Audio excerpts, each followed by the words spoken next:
రైతు సోదరులకు నమస్కారం. ఈ మధ్య వాతావరణం మారిపోయింది.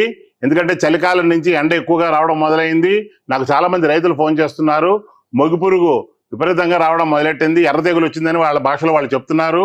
మొగి పురుగు యొక్క రెక్కల పురుగు ఒక్కొక్కటి గుడ్లు 200 నుంచి 300 గుడ్లు పెట్టి అది విపరీతంగా లార్వాల కింద అయ్యి అవి కాండం కింది భాగానికి వచ్చి వరి కాండం కింది భాగానికి వచ్చి మొత్తం లోపల ఉండే అంకురాన్ని కొరికి తినివేస్తున్నాయి.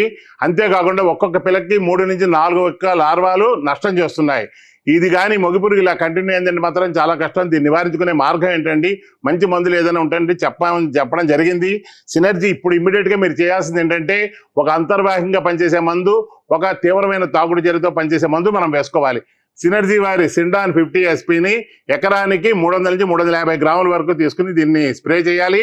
దీంతో పాటు మీరు ఇది అంతర్వాహిక చర్యతో పనిచేస్తుంది. తాగుడు చర్యతో పనిచేసే కొరాసిన్ కానీ లేదా యాంప్లిసిన్ కానీ, ఇది కాకుండా మెటాసిన్, ఈ 3 మందులు కలిపి అంటే ఒక్కొక్క మందుతోటి ఒకటి కలపాలి. సిండాన్ 50 SPతో కొరాసిన్ కానీ మెటాసిన్ కానీ యాంప్లిసిన్ కానీ కలిపి స్ప్రే చేసుకుంటే ఈ మొగి పురుగు యొక్క రెక్కల పురుగు, లార్వా పురుగులు అన్నీ కూడా సమర్థవంతంగా కంట్రోల్ అవుతాయి.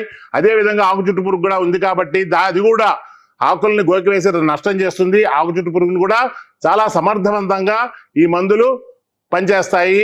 అటు ఆకు చుట్టు పురుగు, ఇటు మొగి పురుగు రెండు కూడా ఏకకాలంలో నిర్మూలించబడతాయి. దయచేసి ఈ మందులు వాడి ఈ పురుగులు నివారించుకోండి. మీ పంట పొలాల్లో ఏదైనా సమస్యలు ఉంటే ఆ సమస్యల్ని ఈ కిందన స్క్రోల్ అవుతున్న నెంబర్కి వాట్సాప్ మెసేజ్ చేయండి. ఆ సమస్యకు పరిష్కారంగా మేము వీడియో చేసి ఈ వీడియోల్లో మేము పెడతాము. మీరు ఇంకా పూర్తిగా తెలుసుకోగలరు. మా సినర్జీ అగ్రోకెమికల్స్ యూట్యూబ్ ఛానల్ని సబ్స్క్రైబ్ చేసుకోగలరు. సినర్జీ అగ్రోకెమికల్ డెస్క్ నుంచి మీ శ్రేయాభిలాషి రవిశంకర్.